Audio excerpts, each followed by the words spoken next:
want to know what you're fighting for. Podcast by George. Podcast by George. Podcast by George. Podcast by George. Podcast by George. Oh, yeah. Hello, hi, how are you? Welcome on in to a podcast by George. Big news, folks. It's history. Everybody knows it by now. Derek Chauvin, that Minneapolis police officer, convicted on all counts for the killing of George Floyd. And I got to tell you, it was an eye-opener for civil and human rights in America, no doubt. But for me, it also was a news and journalism observer happening. I mean, it was something that I had been waiting to see maybe for years, going back to O.J. Simpson. It's like we got on the crazy train and we never got off. He was found innocent. I sat and watched our country bomb Iraq under a false flag, under a known lie, killing 1 million civilians. We went and nominated and elected the Democrat that was responsible on that side of the aisle, largely for Iraq. I'm like, what in the hell is going on? I watched that dumbass Russiagate investigation for 4 years while Donald Trump and his QAnon crazies exposed themselves full Monty in front of the American people for 4 years. And my God, finally, we get a dose of reality. I mean, it is what it appears to be. We saw it in front of our very eyes. And thank God, I got to say right off of the top, to that teenage girl with that cell phone up there in Minneapolis to bring that to the world and result in what happened in that Minneapolis courtroom. And that brings us to our guest today. It's Nicholas Powers, the author of The Ground Below Zero, 9/11 to Burning Man, New Orleans to Darfur, Haiti to Occupy Wall Street. That's published by Upset Press. You can still pick up a copy on Amazon and other places. Now, Nicholas is an associate professor of English at the State University of New York, Old Westbury. And he's been writing for Truth Out. He writes for Huffington Post, The Independent, where I caught his writings. His article, Killing the Future, The Theft of Black Life in Truth Out, their anthology of Who Do You Serve, Who Do You Protect, coalesces his years of reporting on police brutality. So he's a guy that knows all about the history, and we're going to talk today a little bit about the future. Nicholas, welcome back into another podcast by George. Good morning, George. Thank you. It's good to see you again. Well, the big question now is we know what happened. We know that it's historic. It's virtually unprecedented in the annals of American history. Justice was served. What was your initial reaction? It took this much for reality to win against racism.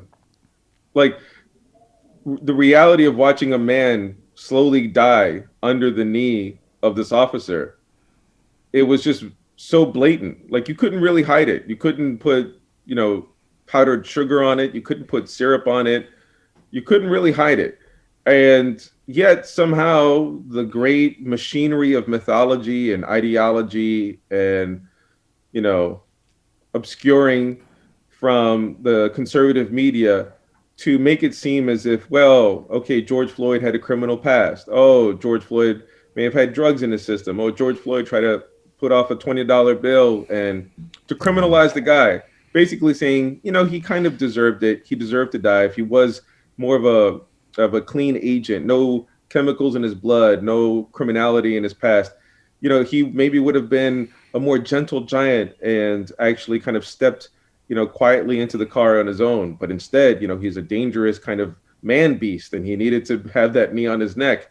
And so to see that kind of mythological bulldozer kind of just start, pushing the garbage over this guy's dead body. And it's like, you were wondering for a second, oh man, are we going to see a repeat again of lies being more powerful than reality? And so to see that finally, like the reality that this was a blatant murder be stronger than the warping effect of racism on people's minds was, I would say, a relief. Because more than anything, what I take away from it is that at some points, racism is weakening enough so that reality can poke its head up a little bit like groundhog, is it 6 more weeks of winter or is spring here? Like you want to know, is racism really thawing out enough for us to kind of poke our heads out again and hope that the country can take a turn for the better? And the last thing is, oh man, I mean, you know how it is. If you have social media, it's if you're on the right wing, I'm sure your social media was like America, mob justice, injustice in the courtroom. But on my side of the aisle, obviously the social media was of a great relief. And the reason it was a great relief is that, people deal with racist slights all the day, all the night. Um, and most of them you kind of just swallow. You just kind of tuck it in your belly and it gets into your heart, tightens your whole body up, like a tourniquet. And then you never think that tension's going to get released. I never think there's hope for like a more kind of free, looser, more loving life. And then you see a moment like this and you think, maybe I can hope. Yeah, and the cynic in me, the curmudgeon, I didn't think this was going to happen. I told people, I said, this guy's going to get a minimum conviction. He's going to get a minimum sentence. He's going to go to a minimum security jail, and he's going to have a maximum volleyball court for a few years and probably be released. But that's not what happened. It looks like justice was served. And I mentioned off the top about, I think, that 17-year-old girl that shot the video. And if it hadn't been for that, would we have gotten this conviction? But then, as you well know, there's been video before. I mean, all the way back to Rodney King, for God's sake. And we haven't seen the convictions. We haven't seen the police held accountable. So maybe there is a shift. Maybe there is somewhat of a change. And I want to bring this up on screen, and I think this is important. It was in the Associated Press this morning. Give Nicholas a chance to see this also. I think this played a role in it. The title is Police Chiefs Hail Chauvin Verdict as a Key Step to Healing. It says, not long after a jury convicted former Minneapolis police officer Derek Chauvin of killing George Floyd, police chiefs across the U.S. started speaking up, and it wasn't to defend the police. New Orleans Police Superintendent Sean Ferguson said convicting Chauvin Tuesday showed police officers are not above the law. Charmaine McGuffey, the sheriff in Cincinnati, said it was a necessary step in healing a nation torn apart by police violence. Miami Police Chief Art Acevedo encouraged Americans to breathe a collective sigh of relief. Law enforcement leaders said Chauvin's convictions was a step toward restoring trust in the criminal justice system and repairing relations between police and the communities they serve. Well, I mean, that sounds great. I mean, it may be a little bit overly optimistic. I tend to think that this is a great first step. It was long overdue. But anyone could tell you there's a hell of a lot of work that has to be done, and it was evidenced just yesterday. The news is coming out of North Carolina that another black man was shot and killed in that state by police, Nicholas. Well, so just to take it in the first thing that you said first, and then kind of go in descending order. We don't just see with our eyes. We see with ideas. So your eyes can pick up the light in the environment. It could see a black man being killed by a white police officer's knee on his neck and then choking the oxygen in his brain until snaps out and he's dead. 6 minutes. You can see that physically, but if you're looking at it through the ideas of white supremacy, if you're looking at it through racism, you're not going to see a murder. You're going to see a justifiable homicide that's done to protect law and order. So we have to be able to realize that we don't just see physically, we also see ideologically, mentally. And so it wasn't enough to have the video, because there have been videos before of white supremacist violence on black and brown people, of, to put it honestly, elite or upper class violence on the poor. We've seen that. But it has to have a change of heart and a change of the mind for you to see that for the violence that it really is. A good example is the Me Too movement that passed, and then we'll go to the other part of what you said. There was a lot of behavior that men have done to women and thought that it was joshing, joking around, or just that it was their kind of entitled right.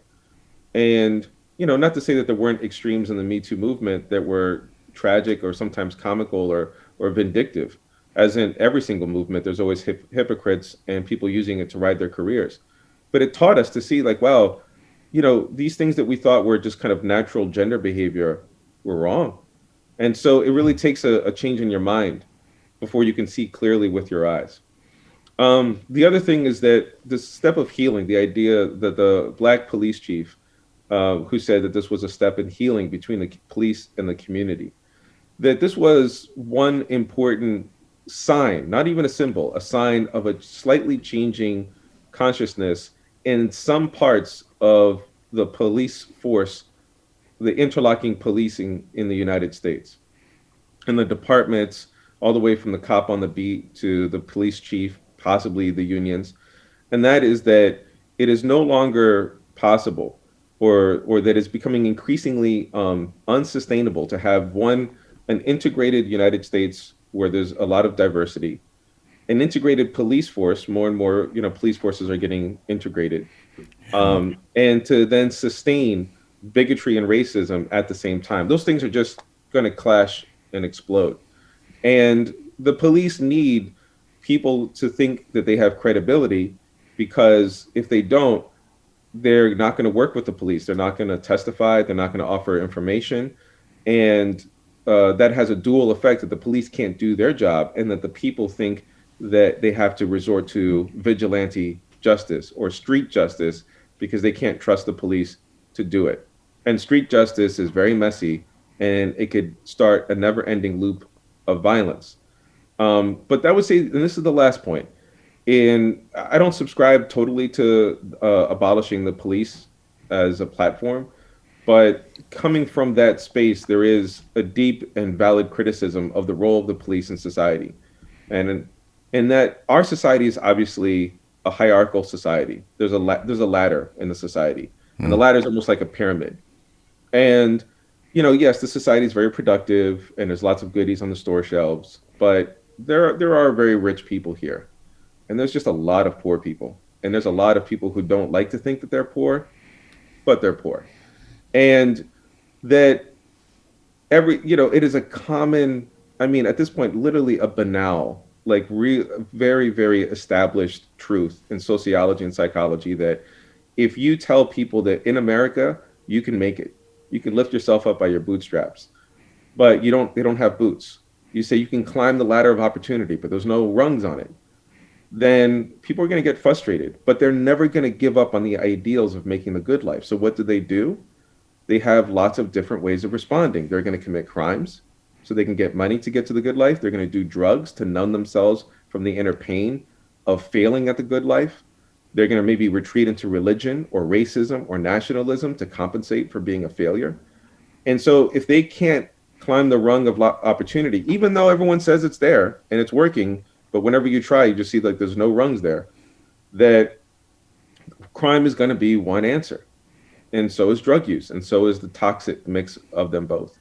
And in that society of police that are enforcing laws, mass incarceration, the drug war, laws, against protesting, and laws against the homeless, that you're, in a sense, no matter how much quote unquote healing you want to do, the very institution and some forms, I want to be very careful here, some forms of policing are really innately oppressive, because they're oppressing people who have no hope of making it up in a society that is lying to them. It's lying to them. It's telling them that they can make it, and it gives them no way of making it. And so, the police in some sense are kind of victims of a larger hypocrisy that we're all participating in. And if they really want healing, one of the things you have to do is end poverty, end the criminalization of drugs and replace it with a medical treatment, end the scapegoating of minorities, and for those of us who are men, end the scapegoating of our resentments and our insecurity on women's bodies. That's what you have to do.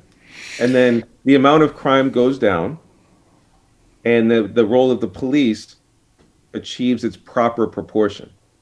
But right now, I don't think that the relationship could truly be healed in a society that's this sick. Well, that's a great prescription for what ails us, Professor. That sounds more like something coming from a doctor, maybe a societal doctor. The way that I put it to people on my podcast is, if you grew up on a cul-de-sac instead of a shotgun shack, you have no idea what it's like. These rungs on the ladder that everybody believes are available for everyone. There have been studies done that if you have the first name of a person of color traditionally in this country, you can't even get an interview. The HR directors won't even bring you in. They'll bring in all the conventional names names. I mean, George and Sam and, Sally and Dick and Harry, they can all get interviews, but the other people can't even get their resume on the desk to get on that first rung of the ladder. Well, here's the other question I wanted to ask you, Nicholas, before we run out of time today, because I know you've been in the street. I've protested. Sometimes even in the midst of the protest, I kind of wonder if this is going to do any good. Well, when George Floyd died that tragic death, my God, when that man was on the ground gasping his last breaths literally and crying for his mama, for God's sake, Americans were so outraged by that after seeing the video. They went in the street. We know what happened last summer. How much of this verdict was attributable to that? How much of that was because of what people did? Do you think that we really had a big impact on this, or is it part of a more larger shift in society? I'm not in any way religious anymore, but I remember as a youth reading the Bible, and there was an interesting story of, I think of like a statue that had gold in the top and bronze in the center and like clay feet. And then if you threw a pebble at the feet, the whole statue would come down. And the pebble was George Floyd asking for his mama. Yeah. Because there are moments when people's humanity jumps out. And when you heard that man, and his brain was kind of flickering off, and as his kind of life was ebbing away, he reached out for the one person who gave him life. And I think that sound, it's a very human sound. It's the sound of a child that's lost and scared, that's asking for home, and that really hit hard. And it was like a rod striking a bell, but the bell was all of our hearts, and it resonated outward, this vibration, and we all felt like a deep human pain at hearing that type of sound coming from a grown man, the sound of a man being reduced to a child looking for his mom. Yeah. And so when that happened, I think that was the pebble that brought down the statue. And by that I mean is that this whole kind of edifice that, one, we're different races and we have different, genetic abilities and hierarchies, and society should be structured with one group on the top and other groups in the middle and other groups in the bottom. Like for that just collapsed. And one of the other ways it collapsed is because that statue was a statue standing in the middle of an empty mall, an empty parking lot, while COVID had chased everyone inside. And so, it was like the emperor had no clothes. Everyone could see that the statue was kind of ugly in the first place, because now we all were realizing, well, where are we now? We're all trying to keep each other alive, and there's this virus out there killing us. And so you put all that combination together, and I think that the protests were like a giant wave. And the wave toppled the statue, and the wave kind of cleared out some of the rubble from our history. And our history is a pretty violent history in this country. I mean, the whole people, Native Americans. But this, I want to be really clear about this. When I say the violence of this country is pretty ugly, it was violence that drove Europeans out of Europe. They didn't leave because they wanted to. They left because they were dying. They left because they were hungry and they were thirsty and they were poor. In other words, their ruling class treated them like Black people. And so they left. And when they came here, they recreated that violence on actual Black and Indigenous and Asian people. So in some ways they left Europe, but they didn't mentally leave it. And so what happens is that we have a lot of rubble in our history. And I think the waves of protest are trying to clear out some of that rubble and give us an empty canvas that we can try to recreate a better country. And so I do think that it has an effect. But it has to be more sustained. It has to be more sustained. And, the protests are a good wave, but it can't just be at the time when we see Black people being killed. It has to be because we love diversity. We actually love Black people. We love Asians. We love Indian. We love other white people. We love disability. We love women. We love gay people and trans people. It has to be out of love, because love is more sustainable than fear. And think about it. In your life, when you're afraid, your adrenaline spikes up and you're ready to move, but you can't live in a constant state of fear.